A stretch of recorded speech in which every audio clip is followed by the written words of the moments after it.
All right. On the phone right now, I have Raheel from the Granato and Raheel show every day, 9 a.m. ESPN 97.5. Raheel, first question, we're going to talk about the Houston Astros. Astros series, they won the championship. When they won, what was your first reaction? Man, to me, it was a holy bleep. They did it, and I was just in my living room. I didn't go watch it anywhere. I was too nervous. Just covering this team for as long as I have, and from the heartbreaks of the '05 World Series, and before that, the '04 NLCS.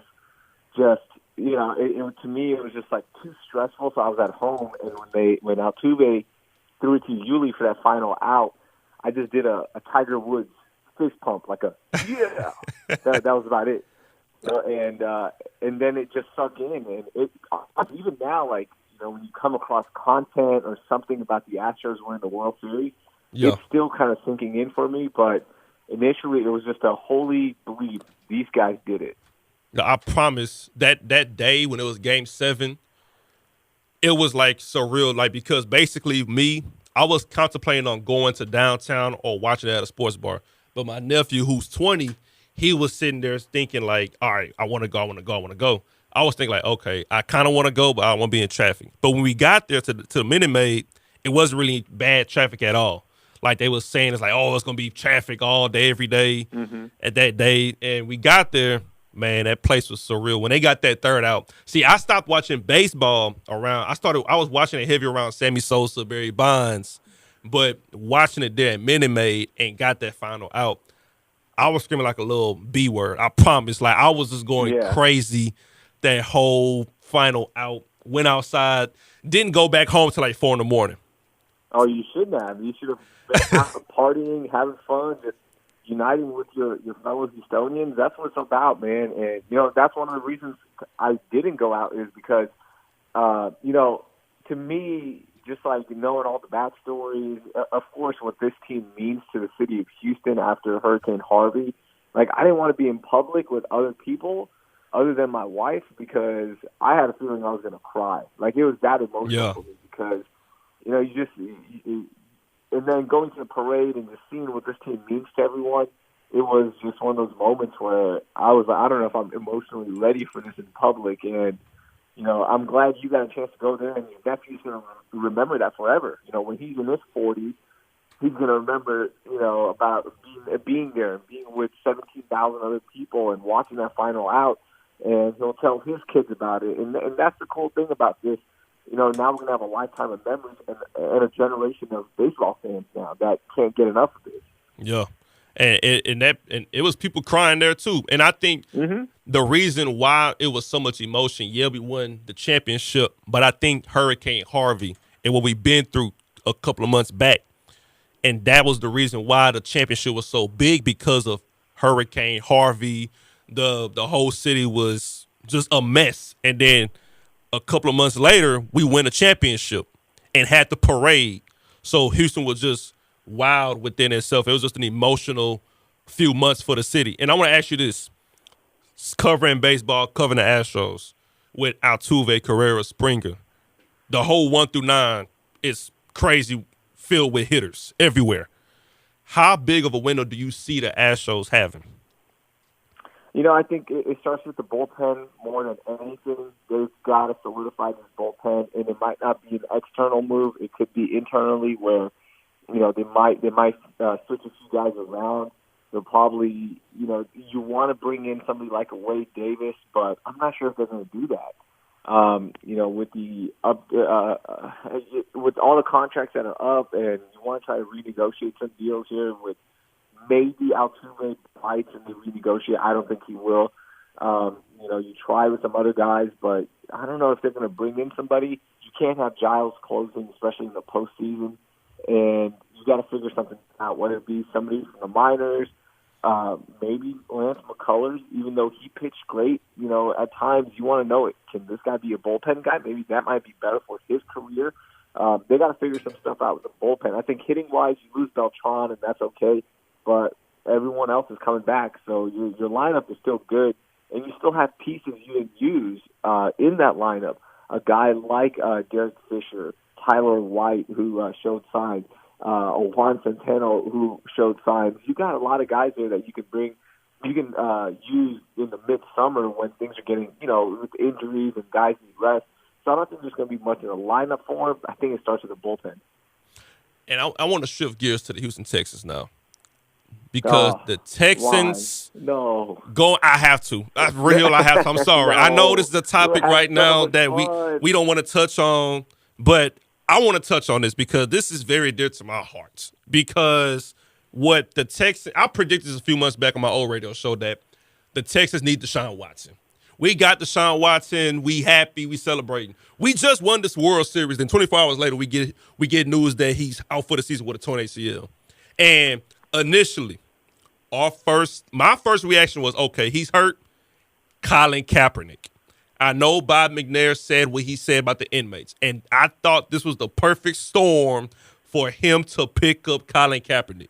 And when you got the news that they picked up Josh Johnson, what was going through your head? It's a third-string quarterback move. It's nothing more than that. He's not going to play. I doubt he's going to play a snap as a Texans quarterback. This is just having in case anything happened, worst case scenario.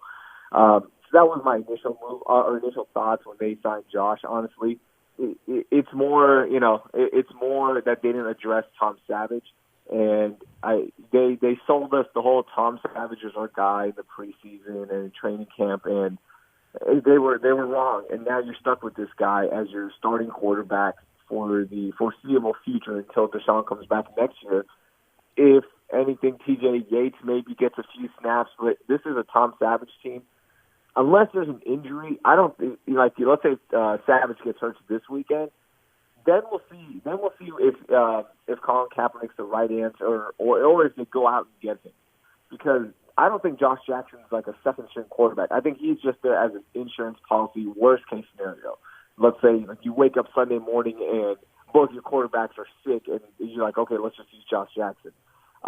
That's why he's there. But if Savage gets hurt and they don't sign Colin Kaepernick, then I don't know. Then it's it's just not from a Texas standpoint. They're obviously sending out signs that no matter how bad of a position we're in, it's just not worth bringing the guy in for what this could bring to the team of alienate a fan base. A certain point of the fan base. This is. You don't want to lose fans, but we have to address which fan base are we talking about? Because if Colin Kaepernick signs with the Texans, I don't care. I'm cool with it. Are we just afraid that it might offend the corporate and white fan base? Is that what we're afraid of? And that they don't want to risk that? That's what we'll see if something happens to Tom Savage. But until then, I don't think they're going to bring in Colin Kaepernick.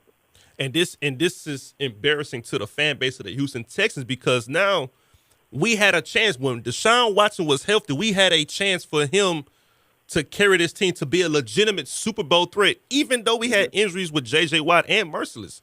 This was a team with a legitimate threat and a legitimate shot. I don't know. Even with Deshaun, I don't think they were a Super Bowl threat. I think it would have been more entertaining to watch.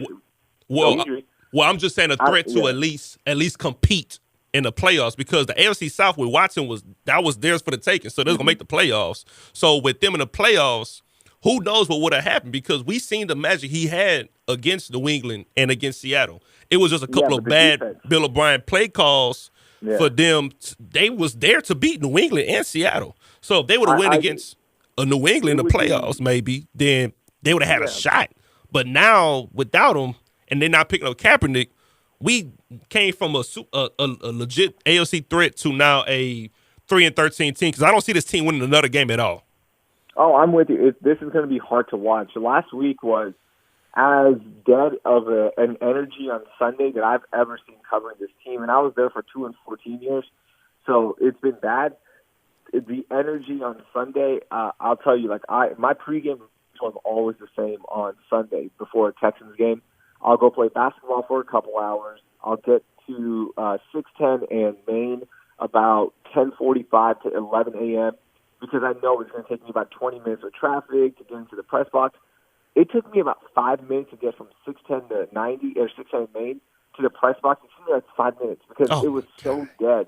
There wasn't any parking issues. There's no traffic. There's not a line to get in or anything. It was as unenergetic. And you're right. Like now with Tom Savage, this offense is not. Even when Tom Savage is clicking, how good is this offense, right? So it sucks as a fan and somebody covering the team. But that's where we are. And even with Colin Kaepernick, I will put this out there. It would have taken, like, let's say they brought him in last week, right? Yeah. He wasn't going to start the Colts game because you got to learn the system. You got to understand the system. He might have started the Rams game. They're not winning that Rams game with Colin Kaepernick. Oh God, no, they won't even win. They're not winning that Rams game with Deshaun Watson, honestly. And it's not the offense; it's the defense. The defense is not any good. The defense can't stop anybody. So it would have been more fun to watch selfishly as a fan and somebody covering the team. But it doesn't. Maybe they win a handful of games, and maybe they win the AFC South. But they're not doing anything in the playoffs. And they wouldn't have done anything in the playoffs, in my opinion, with Deshaun Watson because that defense is so battered up. Yeah, I can agree to an extent because I always said that the Deshaun Watson, his explosiveness on the offense can lead him to a point where it could be like, let's just get in the playoffs with Watson, let's see what happens. Because you definitely want to beat him. It'll be fun to watch, but man, that's a tough order with a defense that, for whatever reason, doesn't like covering receivers. I don't know. I don't know if it's a new defensive mentality they have where they go, we'll just let guys catch the ball wide open. I don't know what it is, but it's bad, man. It's really bad, and it's just to a point. I feel bad for O'Brien now because I feel like, in my heart, I think O'Brien, if it was up to his power, and I know Kaepernick probably wouldn't get us to a Super Bowl or none of that, but he would at least give us a chance to compete and give McNair some type of leverage, but forgive him because he's been saying, I apologize for the inmates' comments, but is he really truly apologetic and does he really mean it? But I think if it was O'Brien's power, I think he would want Kaepernick. And I think now they're not going to get Kaepernick. I think he might get fired now, in my opinion. Yeah, we'll see. If O'Brien wants to be here, then he can make a case that he should get one more year and just work out that final year of the deal because he has one more year left. He can make a great case. Like at the end of the year, I'm going to lay out the case, okay? And Akil, you tell me if you would bring me back if I'm Bill O'Brien. Okay. All right? It's at the end of the year, we haven't won a single game since the Deshaun Watson injury. We've been competitive. And I come into the office and I say, hey, Mr. McNair, they want Whitney Merciless, Brian Cushing's own doing. Kevin Johnson was out for a while. Dwayne Brown, we didn't have, and we traded him. So our offensive line was a mess, and Rick didn't give me anything on the O-line except for Nick Martin, which was a nice pickup. And then any of my receivers worked out. Braxton Miller hasn't worked out. You traded another guy before the season. You don't have Jalen Strong. Remember when that was a thing? I haven't had any success here with getting players on this team. Give me one more year, and let's see what I can do. Because for the 6 games that I did have Deshaun, not 6 games, but for the 4 games that I did have him, where we got to put our offense in and he looked good, look how dangerous of a team we were. I should get one more year. What do you think, Bob? Do you bring me back? Yeah, if I'm Bob McNair, I'll bring you back because me, Bob McNair, I'm the reason why that we are stuck in this hellhole right now.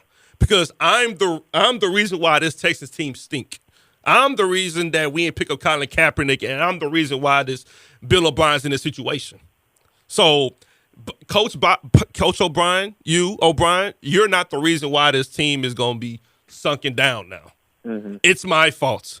I'm sorry for the comments I made. I'm the reason why that this organization stinks now and everybody hates us. You know what I'm saying? So I just think. And Bob's the reason why Rick Smith is still GM. Exactly. Exactly. And I don't even know if know more. Raheel, you know more than me. I don't even know if he's making the calls. I think it's all Bob McNair. No. It's Rick Smith. Bob McNair has been hands off as any owner in terms of, hey, should we go get this guy? It's Rick Smith, and Rick Smith will talk to Bill O'Brien, and he'll let him know, hey, look, here's what we're deciding, and Bob will say, okay, cool, that's why I hired you guys. He is not like a Jerry Jones. So, to say Bob McNair is making the moves would not be correct, in my opinion, because Rick is making the moves. It's Rick. And I want to touch on this part too, because I just seen earlier this week that in the collusion foul, Kaepernick's having Bill O'Brien's gonna be on stand with Mike McCarthy as a witness stand. Mm-hmm. Can you allude to that more? Like, what is the situation with that? I think that's more because your GMs are going to reach out to you and say, hey, look, we're thinking about bringing Colin Kaepernick in. What do you think? And this is more as a witness that, hey, we had talks about it. At no point did Rick say, and this is just me hypothetically thinking this out, where, he's up there and Bill O'Brien says, yeah, Rick talked to me about it. And I said, sure, why not? Or no, I don't think he's a good football fit, and that's it. That's all there is. I don't think any of them have a paper trail on Colin Kaepernick talk. I feel like with a lot of guys in the NFL, it's more face-to-face, looking at film, talking about it. So I don't know what kind of paper trail there'll be. So this is going to be just a he said, she said deal. Raheel, 6 years, Josh Johnson. Can you believe that? They bring a guy in for 6. He ain't throw a pass since 2011. He didn't play. Yeah. He literally not throw a pass since Ray Lewis in the league. I know. But Ray Lewis and Tim Tebow was in the league when he threw a pass. He hasn't thrown any regular season passes. He did play preseason ball, snaps in preseason. So, and again, you can't compare Josh to like a Tom Savage or T.J. Yates. Compare him to a Shane Leichler. Here's why. Because if anything happened to T.J. Yates or to Tom Savage, your third-string quarterback before bringing Josh on, it was Shane Leichler. Oh, my God, Shane Leichler. That's compared to, honestly, he's the worst-case scenario guy. Did you even know Brandon Whedon was on the roster last year? I forgot about this guy. That's who he is. It's not him versus Colin Kaepernick. This is just a third-string guy that we need to have just in case the worst-case scenario. Both guys get food poisoning, and we have to run somebody out there right before the game. He won't even be active on Sundays. Oh, my God. I know. That's just the reality of it. I'm with you. I think they should have brought Colin Kaepernick in. One, selfishly, I want to watch something more entertaining. I think Colin Kaepernick could be way more entertaining, and you could start doing different things in the offense. Number two, I just want to see how the fan base would react. I want to see all hell break loose. I want those that are like, oh, yeah, I hate this. Like, I want them to publicly come out so I know who those people are. All right, and then I know, okay, I know this guy. This guy, I thought he was cool, but, yeah, I'm okay with this guy being the way he is. Fine. And then the other one would have been, like we hear, nobody wants to watch Colin Kaepernick, and this is bad for the NFL. Well, let's put him on a team and let's see what happens, because let's just see. There's going to be 50% of people, probably more, that support Colin Kaepernick and want to watch this guy. Like, I want to see the ratings for the Texans games go up, so just so we could settle that debate. Yes, and I think the Texans fan base, this fan base wants Kaepernick. Yeah, I think I don't know how many, maybe it's 50-50. Because anytime we bring up Kaepernick on the show, it's divided, man, and that's fine. People have their opinions. To me, it doesn't bother me either way. I said this from the beginning. What somebody feels about the country, what somebody feels about, how they protest, anything like that, it has no bearing on how I feel. Now, it will make me listen. It will make me research the topic.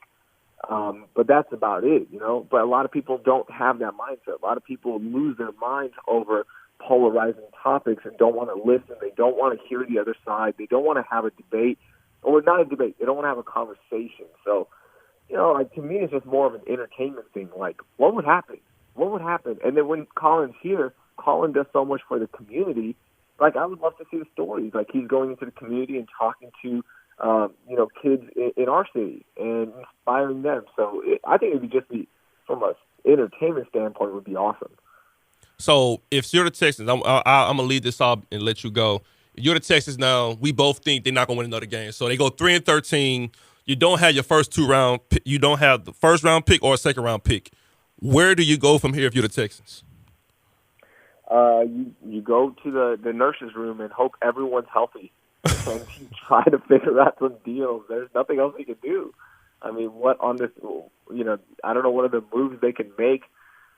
You start thinking about maybe like a Jonathan Joseph who's getting older. He's not worth a first or second rounder. Oh, so gosh. why would you trade him, right? Like, what tradable pieces do you have where you can get a first and second that would be worth now waiting another 2 years for that first or second pick, or first or second round to develop? So right now, all you can hope is you go to the trainer's room and you ask the doctors, hey, how's everyone doing? How's JJ doing? How's Whitney doing? How's Deshaun doing? And can we keep Brian Cushing off the juice, please? So that's what they're doing. Even though Brian Cushing's not coming back to the Texans next year. I'll get rid of him. Yeah, they're just hoping that, everyone gets healthy. And I just hope that this franchise don't fall like the Cleveland Browns. No, I don't. As long as you got number 4, as long as you got Deshaun, man, he's a special player. I know he's a special player. And he'll make any team so much better. He made this team that last week lost to the Colts hang on the road against New England and Seattle. As you mentioned, like, he keeps you in games. He'll do his job if you let him. Yeah. Okay? You got to get 4 yards. Let them, not on Miller. Don't that. Oh man, that Seattle game still frustrates me. It's frustrating me too. But I know the good thing about me is that this week on DraftKings, I'm picking up Robert Woods, the Rams defense, and I'm picking up Jared Goff this week on DraftKings. But Raheel, I want to appreciate you. Congratulations on everything that's going up to this point. Granato and Raheel show every day, 9 a.m. ESPN 97.5. Appreciate you, man.